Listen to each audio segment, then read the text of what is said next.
Okay, chapter 18, plyometric or reactive training concepts, 7th edition, NASM Certified Personal Trainer textbook. And again, chapter 18 is on a training concept that for the most part, you're not going to use on a whole lot of people. It's called plyometric training, or what is also known as reactive training.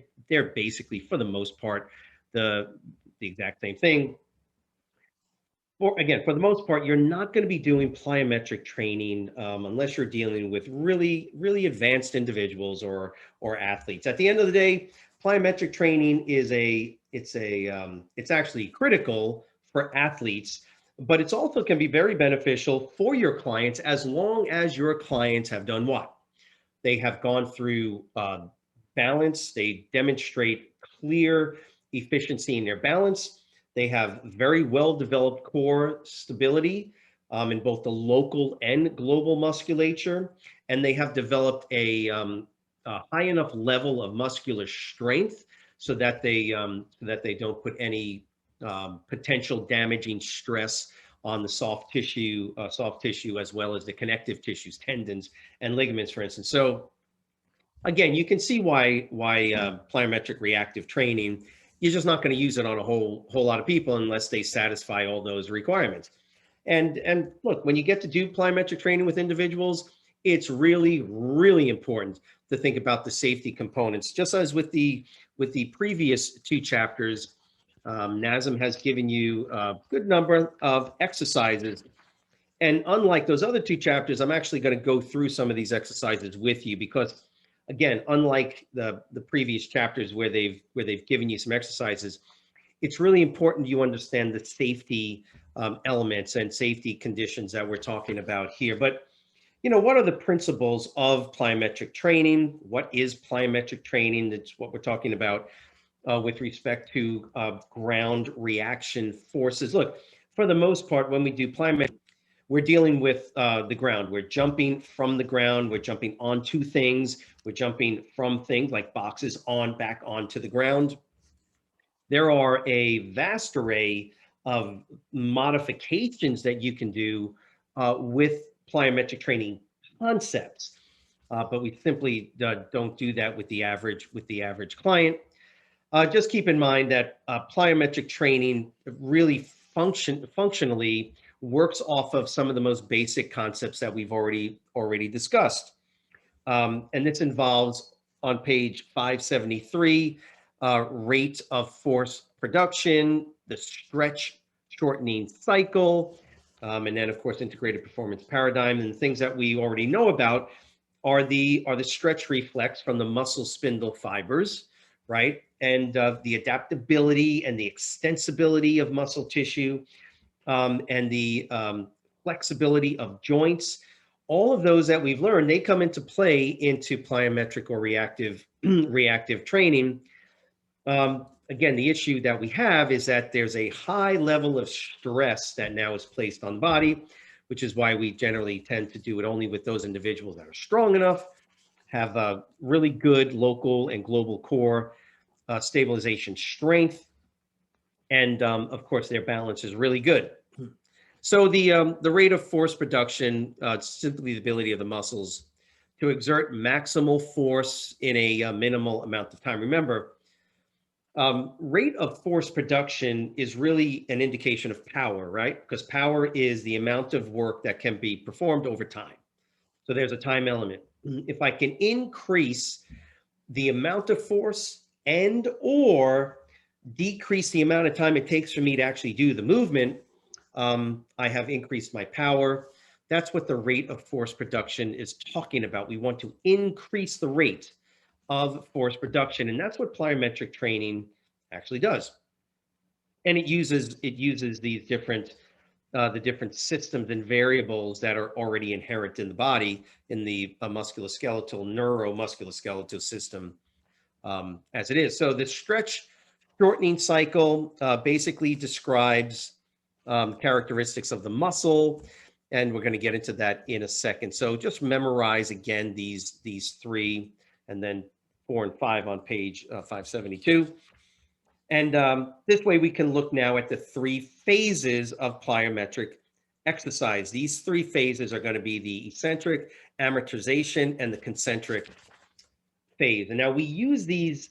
Now remember, we talk about eccentric contractions and concentric contractions, but that's not what we're talking about here. Even though two of those terms are exactly the same, they are related in what's happening to the muscle, either lengthening or shortening.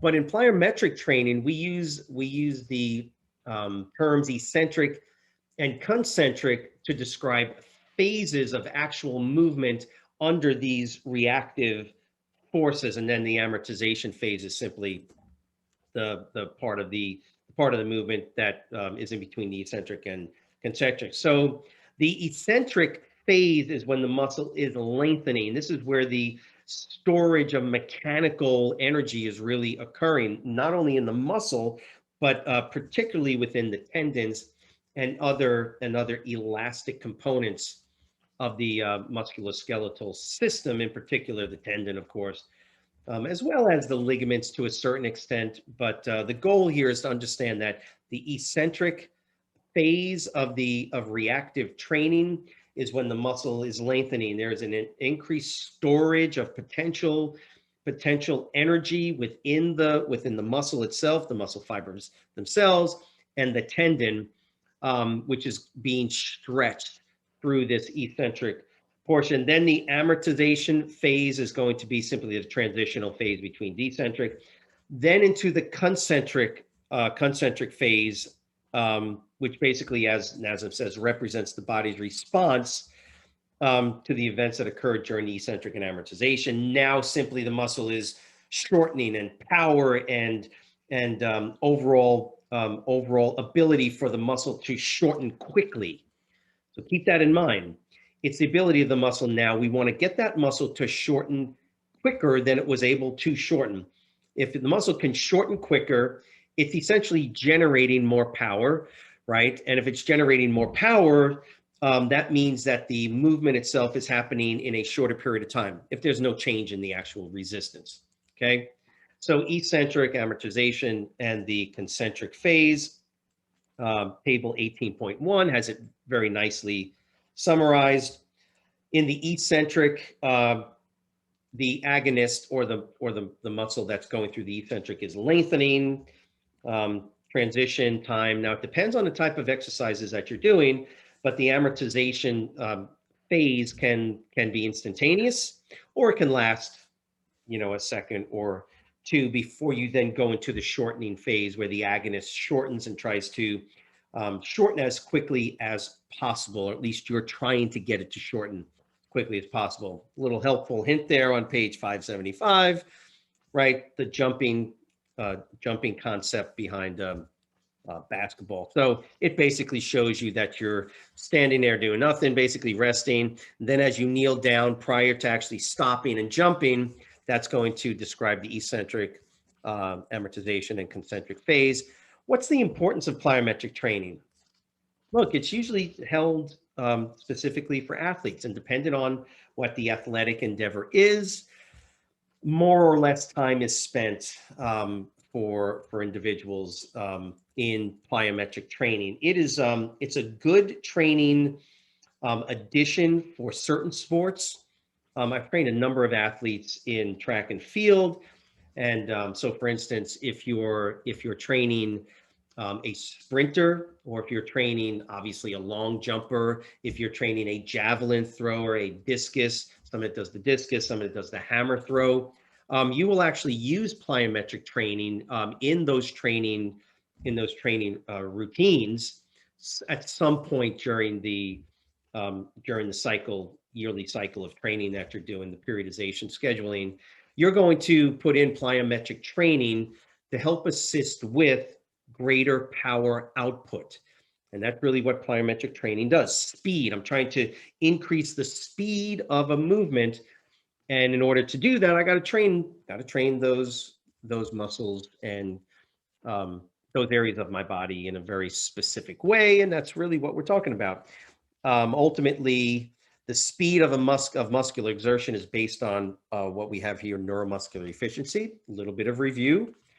And that the optimal reactive performance of any activity depends on the speed at which the muscular force can be generated. Okay, take a step back. Remember, at the end of the day, all I'm trying to do is run faster, jump higher, throw it farther.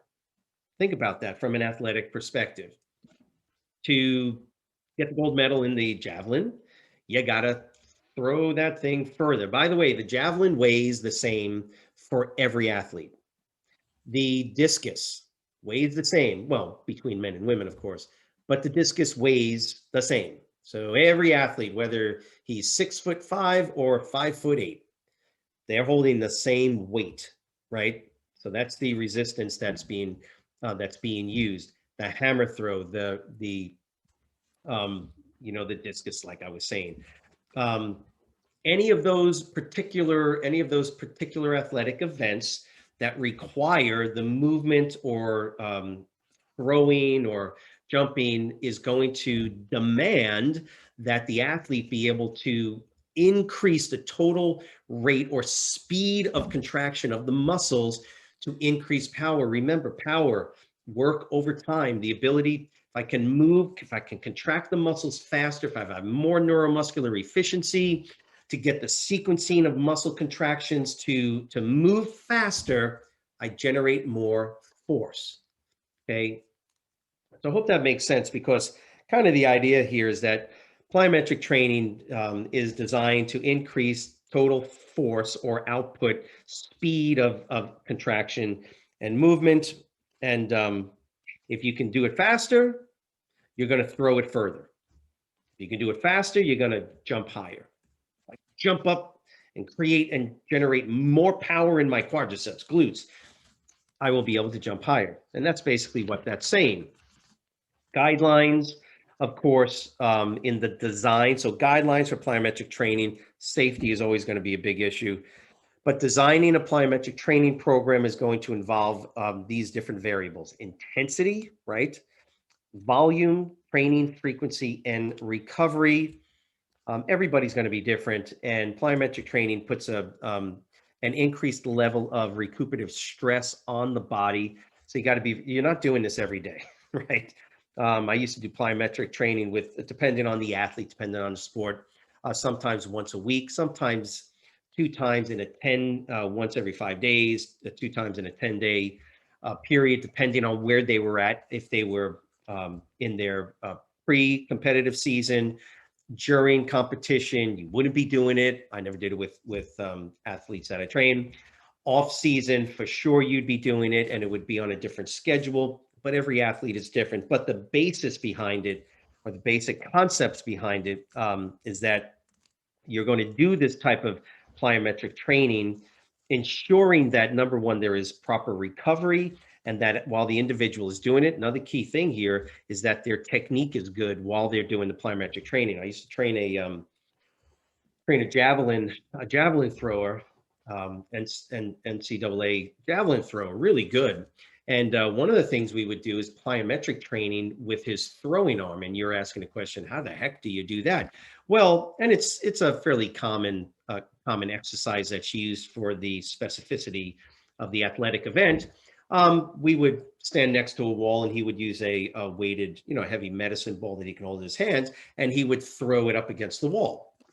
And basically, he would have the eccentric phase, right, of moving the ball back. And if you can see, as I'm doing this, he'd be holding the ball. The wall would be literally right in front of him. And basically what he would do is he would lean back into it. The eccentric phase, amortization phase, did not last very long. It would be just a brief pause. And then his concentric phase was throwing as hard as he could, throwing that med ball into the wall. And as soon as the med ball made contact with the wall, it would immediately rebound, and he would have to catch it again and allow for the eccentric phase to occur. So there's a lot going on there to make the speed. The ultimate goal was him to be able to take that javelin and do what? Throw faster. He wanted limb speed to increase. If the limb speed increased, that increased the total velocity, that would increase the actual velocity, right? And the release speed of the javelin would be higher, hopefully. And the higher the release speed, right? Velocity increases, distance increases. Voila. So if we could do that for an athlete, you've basically accomplished the goal. So intensity, total volume is normally expressed as the number of, hits on the ground, hits on the wall. So if you're doing 5 squat jumps and you're doing 3 sets of those, then as they say in here, you have a volume of 15 total foot hits on the ground. That's normally how we how we gauge volume. Training frequency and recovery, of course, as I said, requires a fair amount of recovery. Again, I would normally give my athletes anywhere up to 4 days, 3-4 days, even up to sometimes 5. Train on the fifth day. Again, depending on where we were at in our periodization schedule. So essentially, the higher the intensity, of course, you need more rest. Table 18.2. There are your guidelines, the things to consider.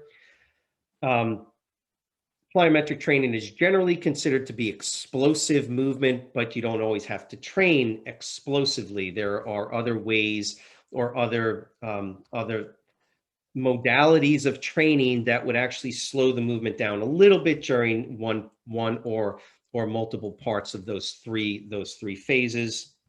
The progressions, again, squat jump with stabilization, progressing all the way to multi-planar jumping and stabilization. That's why I'm going to show you here when we get into this part of it. Again, they're just giving you a couple of ideas, but know what the progressions are. Know that squat jump leads to a tuck jump, progresses to a butt kick, can progress to a power step up. So some example exercises, right? The last progression includes exercises, okay, explosive. So what we call ice skaters, single leg power step up. It's just a good idea to know these. So plyometric exercises, they're going to give you the technique here on page 579. The first one we normally do with folks is just the basic squat jump with stabilization. Critical that you remember. The goal here is to, and this is why you've got to have good balance and good core strength when you're working with folks on this. But basically, squatting down. Now you can pause in that bottom position in that amortization phase. You could pause, or you can not pause at all and simply go down and jump right back up. But the key here on this particular exercise is that as soon as you go up and come back down, you get back down into that start position and you stabilize and hold. That's the idea. And that's why I wanted to kind of explain this to you. Multi-planar box jump up with stabilization. Remember, that last part is critical. So when you do your box jump, you go down into your eccentric phase. Again, the amortization phase is what it is, but then that concentric phase, you got to jump up as high as you can. And as soon as you land on that box, boom, you stabilize. That's what the multi-planar box jump. And basically what it's saying is that start facing forward, you jump up, boom. Then you do it from the side. Then the last way you do it would be, and as you can see at the bottom of page 580, is this multi-planar, which means that you're starting in one position and you're ending in another position. In order to do that, you've got to use rotational forces, core power, basically to twist the body while you're up in the air. So keep that in mind. That's what these pictures are showing you. Got to be really careful. Be careful with this. But again, irrespective of how you do this, you've got to, when you land, when those feet plant, boom, your entire body stops. Then you would get off and you would do it again. Stop. Get off, do it again. You can also do it while you're on the box. You start on the box, you squat down, for instance, in the squat jump, you squat down and you leap off the box. And as soon as you hit the ground, boom, you go into an eccentric phase and hold it. Stabilization, critical. Then you'd get back on the box, boom, jump off and hold. Same thing.